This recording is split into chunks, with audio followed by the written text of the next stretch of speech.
വർത്തമാനപത്രങ്ങൾ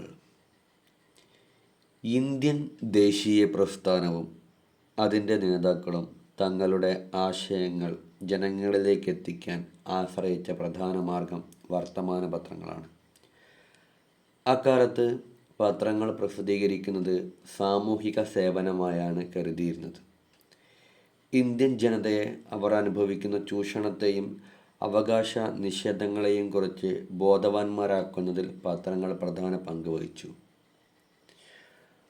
വർത്തമാന പത്രങ്ങളുടെ സ്വാധീനം ഇന്ത്യയുടെ ഓരോ ഭാഗത്തും നടക്കുന്ന അടിച്ചമർത്തലിനെയും മർദ്ദക ഭരണത്തെയും കൂട്ടക്കൊലയെയും കുറിച്ച് ഇന്ത്യയിലെമ്പാടുമുള്ള ജനങ്ങൾക്ക് വിവരം നൽകി. ബ്രിട്ടീഷ് ഭരണത്തിനെതിരായും ഇന്ത്യയിലെ സാമൂഹികമായ തിന്മകൾക്ക് എതിരായും പ്രതിഷേധിക്കാനും പ്രതികരിക്കാനും ജനങ്ങളെ പ്രേരിപ്പിച്ചു. ബ്രിട്ടീഷ് ഭരണത്തിൻ്റെ സാമ്പത്തിക ചൂഷണത്തെക്കുറിച്ച് ജനങ്ങളെ ബോധവാന്മാരാക്കി. ഇന്ത്യൻ സമൂഹത്തിലെ തിന്മകൾക്കും അനാചാരങ്ങൾക്കുമെതിരായി നടക്കുന്ന സാമൂഹിക പരിഷ്കരണത്തെക്കുറിച്ച് ജനങ്ങളെ ബോധവാന്മാരാക്കി. ലോകത്തിൻ്റെ വിവിധ ഭാഗങ്ങളിൽ സ്വാതന്ത്ര്യത്തിനും ജനാധിപത്യത്തിനും സമത്വത്തിനുമായി ജനങ്ങൾ നടത്തുന്ന പോരാട്ടങ്ങളെക്കുറിച്ച് വിവരം നൽകി. പ്ലേഗ്, ക്ഷാമം എന്നിവ മൂലം ഇന്ത്യയുടെ വിവിധ ഭാഗങ്ങളിൽ ആയിരക്കണക്കിന് ആളുകൾ മരണപ്പെട്ട വാർത്ത ഇന്ത്യയിലെമ്പാടും എത്തിച്ചു. രാജാറാം മോഹൻ റോയും പത്രങ്ങളും. രാജാറാം മോഹൻ റോയും പത്രങ്ങളും ദേശീയ കാഴ്ചപ്പാടോട് കൂടിയ പത്രങ്ങൾക്ക് ഇന്ത്യയിൽ തുടക്കം കുറിച്ചത് രാജാറാം മോഹൻ റോയാണ്. ദേശീയ കാഴ്ചപ്പാടോട് കൂടിയ പത്രങ്ങൾക്ക് ഇന്ത്യയിൽ തുടക്കം കുറിച്ചത് രാജാറാം മോഹൻ റോയാണ്. ബംഗാളി ഭാഷയിൽ രാജാറാം മോഹൻ റോയ് ആരംഭിച്ച പത്രമാണ് സംബാദ് കൗമുദി. ബംഗാളി ഭാഷയിൽ രാജാറാം മോഹൻ റോയ് ആരംഭിച്ച പത്രമാണ് സംബാദ് കൗമുദി. പേർഷ്യൻ ഭാഷയിൽ രാജാറാം മോഹൻ റോയ് ആരംഭിച്ച പത്രമാണ് മിറാത്ത് ഉൽ അക്ബർ. പേർഷ്യൻ ഭാഷയിൽ രാജാറാം മോഹൻ റോയ് ആരംഭിച്ച പത്രമാണ് മിറാത്ത് ഉൽ അക്ബർ. അപ്പം ബംഗാളി ഭാഷയിലുള്ളതാണ് സംബാദ് കൗമുദി. അതുപോലെ പേർഷ്യൻ ഭാഷയിൽ രാജാറാം മോഹൻ റോയ് ആരംഭിച്ച പത്രമാണ് മിറാത്ത് ഉൽ അക്ബർ. സാമൂഹിക പരിഷ്കരണം, ദേശീയത, ജനാധിപത്യം തുടങ്ങിയ ആശയങ്ങളിൽ ഊന്നൽ നൽകിയാണ് അദ്ദേഹം പത്രങ്ങൾ ആരംഭിച്ചത്. അപ്പോൾ സാമൂഹിക പരിഷ്കരണം, ദേശീയത, ജനാധിപത്യം തുടങ്ങിയ ആശയങ്ങളിൽ ഊന്നൽ നൽകിയാണ് അദ്ദേഹം പത്രങ്ങൾ ആരംഭിച്ചത്. പ്രാദേശിക ഭാഷാ പത്ര നിയമം. പ്രാദേശിക ഭാഷാ പത്ര നിയമം എന്താ നോക്കാം. വർത്തമാന പത്രങ്ങളുടെ ശക്തി മനസ്സിലാക്കിയ ബ്രിട്ടീഷ് ഗവൺമെൻറ് അവയെ നിയന്ത്രിക്കാൻ എടുത്ത നടപടിയാണ് പ്രാദേശിക ഭാഷാ പത്ര നിയമം. വെർണിക്കുലർ പ്രസ് ആക്ട് എന്ന് പറയും. അപ്പോൾ വർത്തമാന പത്രങ്ങളുടെ ശക്തി മനസ്സിലാക്കിയ ബ്രിട്ടീഷ് ഗവൺമെൻറ് അവയെ നിയന്ത്രിക്കാൻ എടുത്ത നടപടിയാണ് പ്രാദേശിക ഭാഷാ പത്ര നിയമം. 1878 വൈസ്രോയി ലിട്ടൺ പ്രഭുവാണ് പ്രാദേശിക ഭാഷാ പത്ര നിയമം നടപ്പിലാക്കിയത്. 1878 വൈസ്രോയിയായ ലിട്ടൺ പ്രഭുവാണ് പ്രാദേശിക ഭാഷാ പത്ര നിയമം നടപ്പിലാക്കിയത്. ഈ നിയമത്തിലൂടെ പ്രാദേശിക ഭാഷകളിൽ പ്രസിദ്ധീകരിക്കുന്ന പത്രങ്ങൾക്ക് കർശനമായ നിയന്ത്രണം ഏർപ്പെടുത്തി. ഈ നിയമത്തിലൂടെ പ്രാദേശിക ഭാഷകളിൽ പ്രസിദ്ധീകരിക്കുന്ന പത്രങ്ങൾക്ക് കർശനമായ നിയന്ത്രണം ഏർപ്പെടുത്തി. ഇതിനെതിരെ ശക്തമായ പ്രക്ഷോഭം ഉയർന്നു വരികയും ബ്രിട്ടീഷ് ഗവൺമെൻറ് ഈ നിയമം പിൻവലിക്കുകയും ചെയ്തു. അപ്പോൾ ഈ ഒരു നിയന്ത്രണത്തിനെതിരെ ശക്തമായ പ്രക്ഷോഭം ഉയർന്നു വരികയും ബ്രിട്ടീഷ് ഗവൺമെൻറ് ഈ നിയമം പിൻവലിക്കുകയും ചെയ്തു. വൈസ്രോയി റിപ്പൺ പ്രഭുവാണ് പ്രാദേശിക ഭാഷാ പത്ര നിയമം റദ്ദ് ചെയ്തത്. അപ്പോൾ റിപ്പൺ പ്രഭുവാണ് പ്രാദേശിക ഭാഷാ പത്ര നിയമം റദ്ദ് ചെയ്തത്. അടുത്തത് ദേശീയ വിദ്യാലയങ്ങളുടെ രൂപവൽക്കരണം. ദേശീയ വിദ്യാലയങ്ങളുടെ രൂപവൽക്കരണം. ശരിയായ വിദ്യാഭ്യാസം ലഭിക്കണമെങ്കിൽ ഇന്ത്യൻ ജനത എല്ലാവരുടെയും ആദരത്തിന് പാത്രമാകും എന്ന് പറഞ്ഞത് രാജാറാം മോഹൻ റോയാണ്. ശരിയായ വിദ്യാഭ്യാസം ലഭിക്കുമെങ്കിൽ ഇന്ത്യൻ ജനത എല്ലാവരുടെയും ആദരത്തിന് പാത്രമാകും എന്ന് പറഞ്ഞത് രാജാറാം മോഹൻ റോയാണ്. പാവപ്പെട്ടവനും പണക്കാരനും വിദ്യാഭ്യാസം നേടിയാൽ തങ്ങൾക്കെതിരെയുള്ള കടന്നാക്രമണവും ക്രൂരതയും അടിച്ചമർത്തലും ഒറ്റക്കെട്ടായി നിന്ന് ചെറുക്കാൻ അവർക്ക് കഴിയും എന്ന് പറഞ്ഞത് കേശബ് ചന്ദ്ര സെന്നാണ്. അപ്പോൾ എന്താണ് കേശവചന്ദ്ര സെൻ പറഞ്ഞത്? കേശവചന്ദ്ര സെൻ പറഞ്ഞത്, പാവപ്പെട്ടവനും പണക്കാരനും വിദ്യാഭ്യാസം നേടിയാൽ തങ്ങൾക്കെതിരെയുള്ള കടന്നാക്രമണവും ക്രൂരതയും അടിച്ചമർത്തലും ഒറ്റക്കെട്ടായി നിന്ന് ചെറുക്കാൻ കഴിയും. ഇതാണ് കേശവചന്ദ്ര സെൻ പറഞ്ഞത്. പിന്നെ വീരേശലിംഗം പറഞ്ഞ വാക്കുകളാണ്, വിദ്യാസമ്പന്നർ മാറ്റത്തിൻ്റെ വക്താക്കളാണ്. വിദ്യാസമ്പന്നർ മാറ്റത്തിൻ്റെ വക്താക്കളാണ് എന്ന് പറഞ്ഞത് വീരേശലിംഗം. ദേശീയ വിദ്യാലയങ്ങൾ സ്ഥാപിക്കുക എന്നതായിരുന്നു ദേശീയബോധം വളർത്താനുള്ള ഒരു പ്രധാന മാർഗമായി നേതാക്കൾ കണ്ടിരുന്നത്. അതിലൂടെ മതേതര വിദ്യാഭ്യാസം എല്ലാ വിഭാഗക്കാർക്കും നൽകാൻ കഴിയുമെന്നും അവർ വിശ്വസിച്ചിരുന്നു. അപ്പോൾ ദേശീയ വിദ്യാലയങ്ങൾ സ്ഥാപിക്കുക എന്നതായിരുന്നു ദേശീയ ബോധം വളർത്താനുള്ള ഒരു പ്രധാന മാർഗമായി നേതാക്കൾ കണ്ടിരുന്നത്. അതിലൂടെ മതേതര വിദ്യാഭ്യാസം എല്ലാ വിഭാഗക്കാർക്കും നൽകാൻ കഴിയുമെന്നും അവർ വിശ്വസിച്ചു.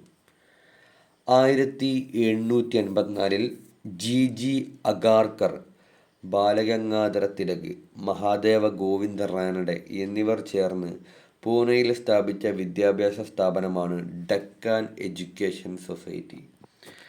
1884 ജി അഗാർക്കർ, ബാലഗംഗാധര തിലക്, മഹാദേവ ഗോവിന്ദ റാനഡെ എന്നിവർ ചേർന്ന് പൂനെയിൽ സ്ഥാപിച്ച വിദ്യാഭ്യാസ സ്ഥാപനമാണ് Deccan education society.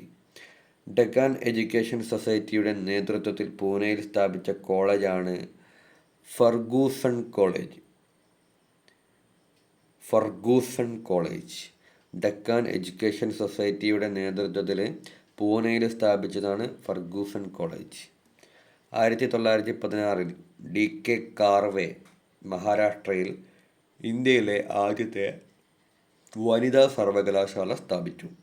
1916 DK Karve മഹാരാഷ്ട്രയിൽ ഇന്ത്യയിലെ ആദ്യത്തെ വനിതാ സർവകലാശാല സ്ഥാപിച്ചപ്പം ഇന്ത്യയിലെ ആദ്യത്തെ വനിതാ സർവകലാശാല സ്ഥാപിച്ചത് DK കാർവേയാണ്, മഹാരാഷ്ട്രയിലാണ്.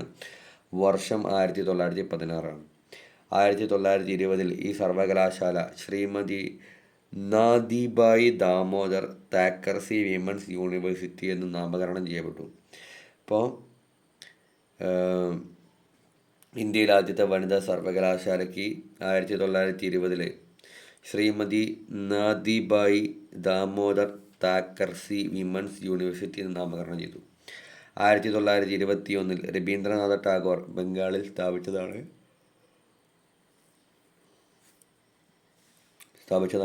വിശ്വഭാരതി സർവകലാശാല. അപ്പോൾ 1921 രവീന്ദ്രനാഥ ടാഗോറാണ് സ്ഥാപിച്ചത്, ബംഗാളിലാണ് സ്ഥാപിച്ചത്. ഏത്? വിശ്വഭാരതി സർവകലാശാല. പാശ്ചാത്യവും പൗരസ്ത്യവുമായ സംസ്കാരങ്ങൾ യോജിപ്പിച്ചുകൊണ്ടുള്ള വിദ്യാഭ്യാസ രീതിയായിരുന്നു ടാഗോർ ഇതിലൂടെ ലക്ഷ്യമിട്ടത്. അപ്പം ടാഗോർ വിശ്വഭാരതി സർവകലാശാല വഴി ലക്ഷ്യമിട്ടത് എന്താ? പാശ്ചാത്യവും പൗരസ്ത്യവുമായ സംസ്കാരങ്ങൾ യോജിപ്പിച്ചുകൊണ്ടുള്ള വിദ്യാഭ്യാസ രീതിയായിരുന്നു ടാഗോർ ഇതിലൂടെ ലക്ഷ്യമിട്ടത്. 1920 മൗലാന മുഹമ്മദ് അലി, ഷൗക്കത്ത് അലി, ഡോക്ടർ സക്കീർ ഹുസൈൻ, MA അൻസാരി എന്നിവരുടെ നേതൃത്വത്തിൽ അലിഗഡിൽ സ്ഥാപിച്ചതാണ് ജാമിയ മില്ലിയ ഇസ്ലാമിക യൂണിവേഴ്സിറ്റി.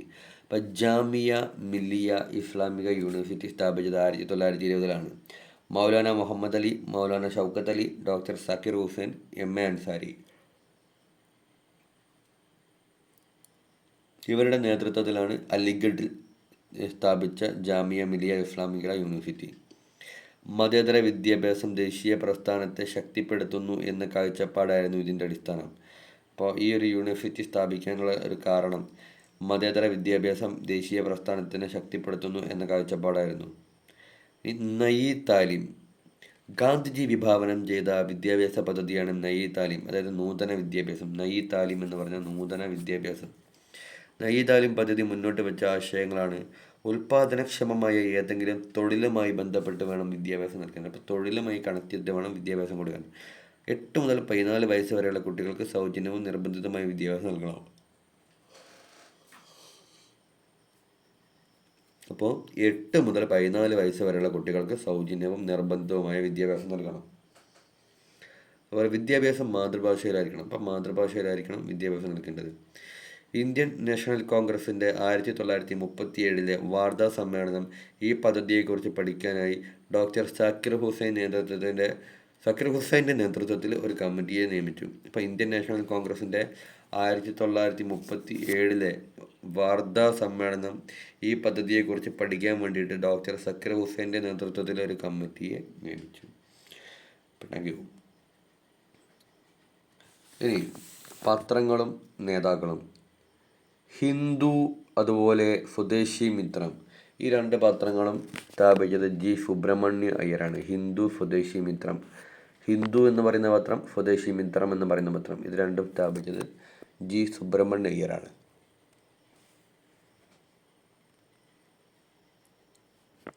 അടുത്തത് അമൃത് ബസാർ പത്രിക. ശിശിർ കുമാർ ഘോഷും മോത്തിലാൽ ഘോഷും. ശിശിർ കുമാർ ഘോഷും മോത്തിലാൽ ഘോഷും ചേർന്നാണ് അമൃത്സർ പത്രിക തയ്യാറാക്കിയത്. ബോംബെ സമാചാർ ഫർദുർജി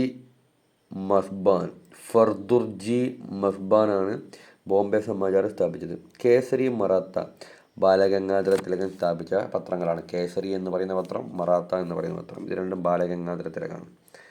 ബംഗാളി എന്ന് പറയുന്ന പത്രം സുരേന്ദ്രനാഥ് ബാനർജിയാണ് ബംഗാളി എന്ന് പറയുന്ന പത്രം സ്ഥാപിച്ചത്. Voice of India Dadabhai Naoroji.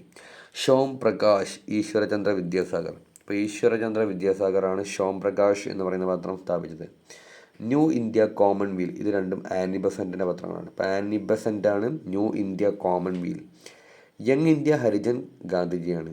Young India Harijan, ഈ 2 പത്രം ഗാന്ധിജിൻ്റെയാണ്.